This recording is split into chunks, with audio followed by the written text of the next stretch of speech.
नमस्ते, म शान्तिराम राई, कोरियन भाषा प्रशिक्षक। विगत 13 वर्षदेखि यो पेसामा आबद्ध छु। तपाईँले स्क्रिनमा देखिराख्नु भएको छ आजको विषय। मैले आज यो थरा गयो अथवा थन्देको अर्थ के हुन्छ र यसलाई कसरी प्रयोग गरिन्छ र यसलाई अ, कस्तो कुरा व्यक्त गर्दाखेरि प्रयोग गरिन्छ भन्ने बारेमा यो भिडियो बनाएको। सुरुदेखि अन्तिमसम्म हेर्नुहोला।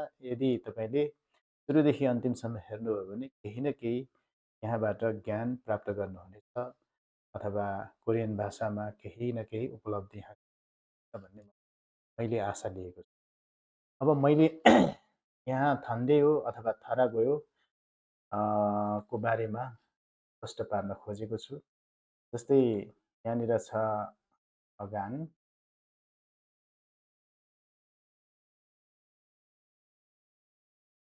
अगान, त्यसपछि थन्डेयो वा थरा गयो। यो थन्डेयो अथवा थरा गयो भनेको एउटै अर्थ हुन्छ र नेपालीमा छ धातु दो रहेछ, विशेषण अथवा रहेछ, हुँदो रहेछ। अब यसको अर्थ के हो भन्दाखेरि क्रियाको धातुमा जोड्ने हो भने चाहिँ दो रहेछ पर्याप्त हुन्छ। अब कोरियन भाषामा चाहिँ के छ भन्दाखेरि क्रिया र विशेषण क्रिया दुई खालका क्रिया। नेपाली भाषामा हुनु भन्ने क्रिया छुट्टै र विशेषण छुट्टै हुन्छ भने कोरियन भाषामा चाहिँ विशेषण शब्द। त्यसैले गर्दाखेरि मैले यहाँ विशेषणमा चाहिँ थरा गयो अथवा थन्देउ जोड्ने हो भने रहेछ अथवा हुँदो रहेछ भन्ने अर्थ स्पष्ट पार्न खोजेको छु। जस्तै त्यो भनेको के हो?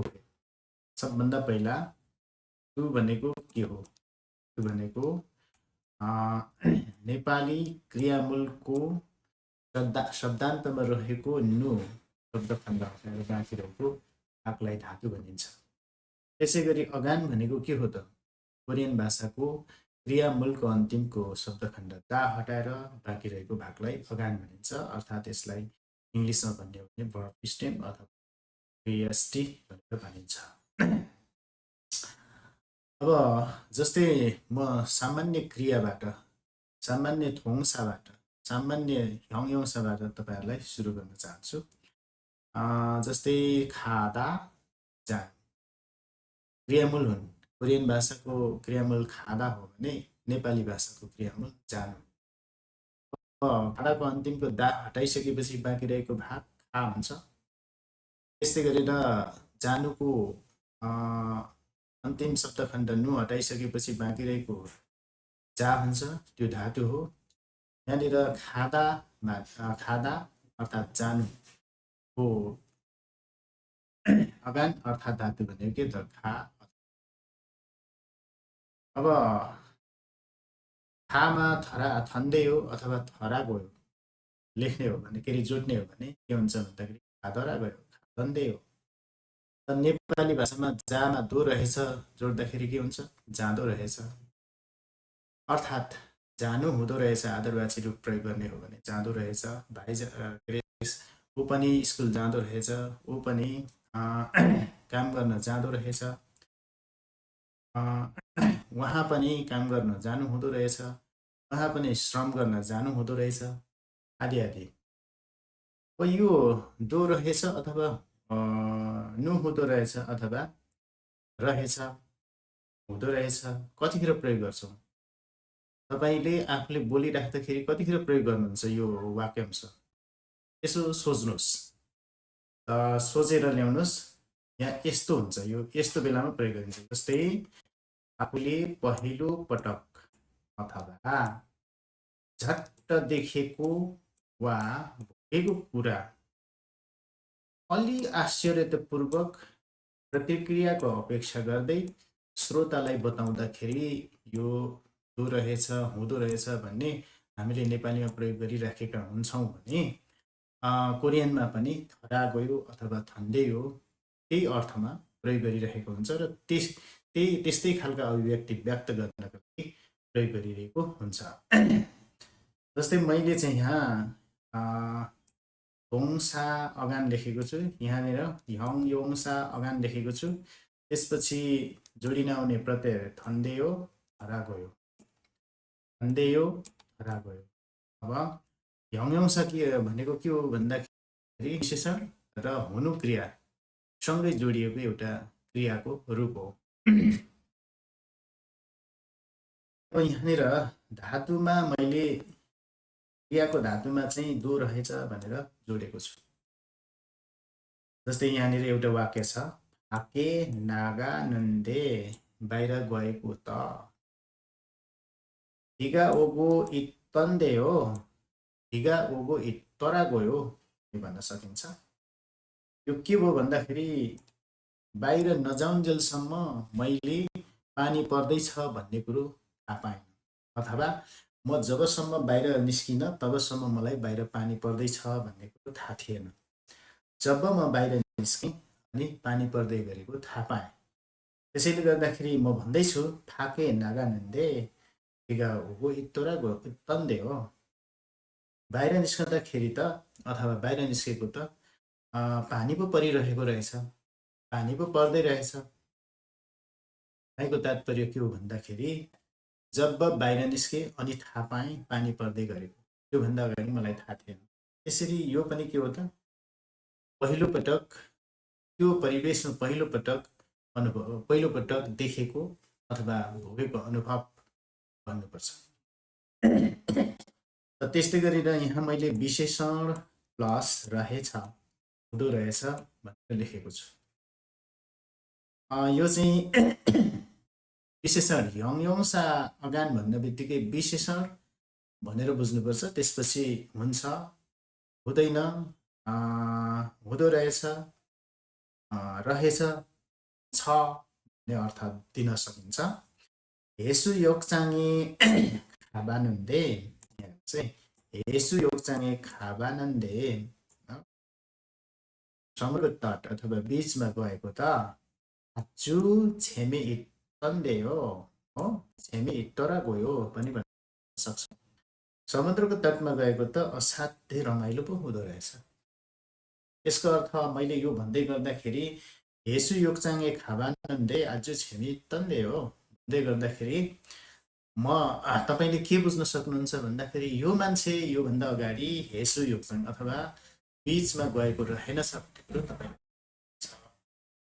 र मैले कहिल्यै पनि अगाडि गएको थिएँ र रमाइलो हुन्छ भन्ने अनुभव गरिसकेको थिएँ भने यो छेमे इतन्देको सट्टामा छेमे सय हो भनेर भन्थे। यसरी घोषणा गर्ने वाक्य अथवा निश्चयवाचक वाक्यको प्रयोग गर्दथे अथवा प्रत्यय जोड्दथे। आयो अयो सुम्निदा बनिदा जोडेर मैले तपाईँलाई निश्चयवाचक वाक्यमा गर्थेँ। र म हेसु योगचाङे खाबानुन्दे भन्दाखेरि खाबानुन्दे आज छेमी तन्दे हो भन्दाखेरि म योभन्दा अगाडि कहिल्यै पनि यो समुद्रको तट अथवा बीचमा गएको थिएन भन्ने तपाईँले बुझ्न सक्नुहुन्छ। म गएको पनि थिएन, रमाइलो पो हुँदो रहेछ। जस्तै तपाईँहरू अहिले कोरियन भाषा पढ्दै हुनुहुन्छ, तपाईँको एउटै मात्रै तनाव के हुन्छ भन्दाखेरि कोरिया कसरी पुग्ने भन्ने मात्र हुन्छ। जब तपाईँ कोरिया पुग्नुहुन्छ अनि त्यसपछि हजारौँ तनावहरू आउँछ, हजारौँ समस्याहरू तपाईँले पर्ने हुन्छ अथवा हजारौँ के धेरै परिस्थितिहरू तपाईँ अनुकूल रहँदैन। त्यसैले त तपाईँले सुन्नुभयो होला, साथीहरू यहाँबाट जान्छन्, कोरिया पुगिसकेपछि एउटा स्ट्याटस लेख्छन्। के लेख्छन् त, कोरिया सोचे जस्तो रहेनछ, कोरिया सोचे जस्तो छैन किन भन्दैनन्। सुरुमा जाँदा उसले त्यहाँ पुगेर पहिलोचोटि अनुभव गर्यो। त्यो अनुभवलाई व्यक्त गर्दाखेरि चाहिँ उसले कोरिया चाहिँ सोचे जस्तो रहेनछ के अरे कोरियनमा भन्ने यही वाक्यलाई कोरियनमा भन्ने कसरी भन्न सकिन्छ त भन्दाखेरि आङ्को गुण सेङ्गा छरम आनिय तन्दे हो, यहाँ तन्दे हो, यी दरा गयो, कोरिया सोचे जस्तो रहेनछ। तर अब वर्षौँ बितिसकेपछि त्यो साथीले, तपाईँको साथीले रहेनछ भन्दैन, के भन्छ त, कोरिया सोचे जस्तो छैन है साथी हो। उसले धेरै अनुभव गरिसक्यो अथवा अभ्यस्त भइसकेपछि चाहिँ निश्चयवाचक वाक्य आयो आयो अथवा सुम्निदा बनिदाको प्रयोग गरिन्छ। त्यस्तै अर्को नमुना वाक्य हेरौँ। माधुसिगा फियानरुल छाल छिदन्डे हो। मधुजीले पियानो एकदम राम्रोसँग अथवा मजाले बजाउनु हुँदो रहेछ भनेको के त, मधुजीले पहिला कहिलेदेखि बजाउनुहुन्थ्यो, तर मैले आज पहिलोपटक देख्दाखेरि देखेँ र मधुजीले बजाएको असाध्यै मन पर्यो। अब मधुजीले बजाएको पहिले देखेको थिएँ भने मैले यो धन्दे हो छिदन्दे हो भन्ने होइन, छिडरा गयो भन्ने होइन, क्षय हो छिम्निदा भनेर भन्नुपर्छ। त्यसैले माधुसिगा फियानहरू छाल छिदन्दे हो के हुन्छ भन्दाखेरि मधुजीले पियानो मजाले बजाउनु हुँदो रहेछ पहिलोचोटि देखेँ। त्यस्तै गरेर यहाँ अर्को यङसा नाल्सिगा भेउ छुप्तन्दे हो। मौसम असाध्यै चिसो हुँदो रहेछ अथवा मौसम त असाध्यै चिसो रहेछ पनि हुन्छ। त्यो कतिखेर भन्छौँ त भन्दाखेरि जुन ठाउँमा गएर त्यहाँको मौसमको पहिलो भुगाई गर्छ त्यसपछि उसले भन्ने हो। तर वर्षौँ महिनौँ भइसक्यो उसलाई निश्चित रूपमा यहाँ चाहिँ चिसो छ भन्ने कुरो थाहा भइसक्यो। त्यसपछि उसले के भन्छ त भन्दाखेरि छुयो छुप्सुम्निदा हो, नाल्सिगा भेउ छुयो छुप्सुम्निदा। यसरी अन्देयो अथवा थरागोयोले के गर्छ त भन्दाखेरि अगाडि थाहा नभएको, पहिलोपटक थाहा पाएको, पहिलोपटक अनुभव गरेको, पहिलोपटक देखेको कुरालाई व्यक्त गर्दाखेरि अगानमा अन्देयो अथवा थरागोयो जोडिन्छ कोरियन भाषामा भने नेपाली भाषामा के जोडिँदो रहेछ त, दो रहेछ, दो रहेछ, रहेछ।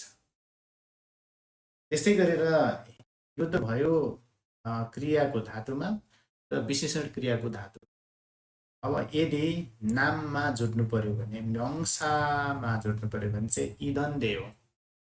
इदन देयो किन भयो त भन्दाखेरि इदाको दा हटाएर देव जोडेको हो भन्ने हो, हुँदो रहेछ भन्ने हो।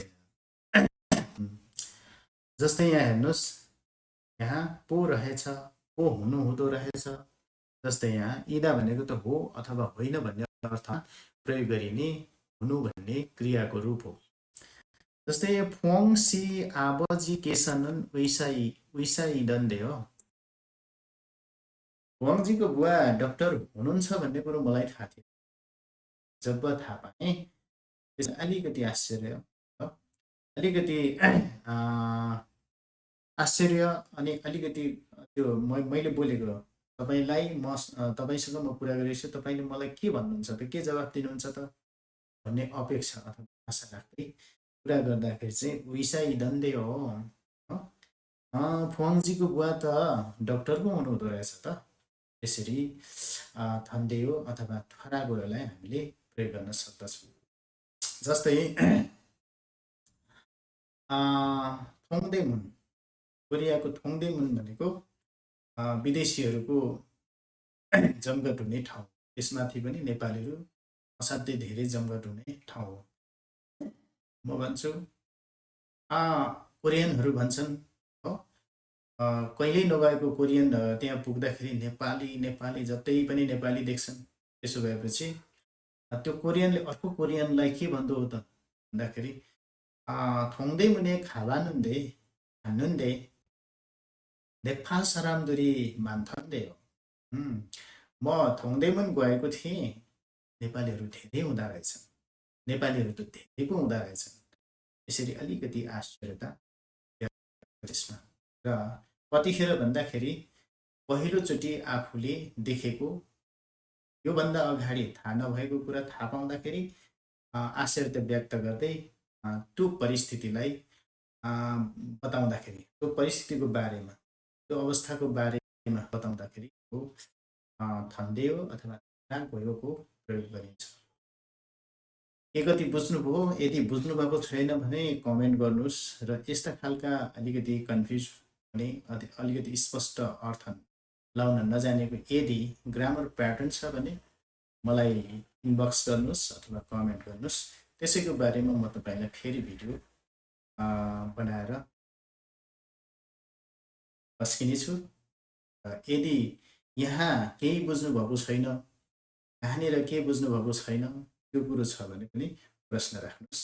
म पुनः यो भिडियोलाई लिएर उपस्थित हुनेछु। आजलाई यति नै। हस्, धन्यवाद, नमस्कार।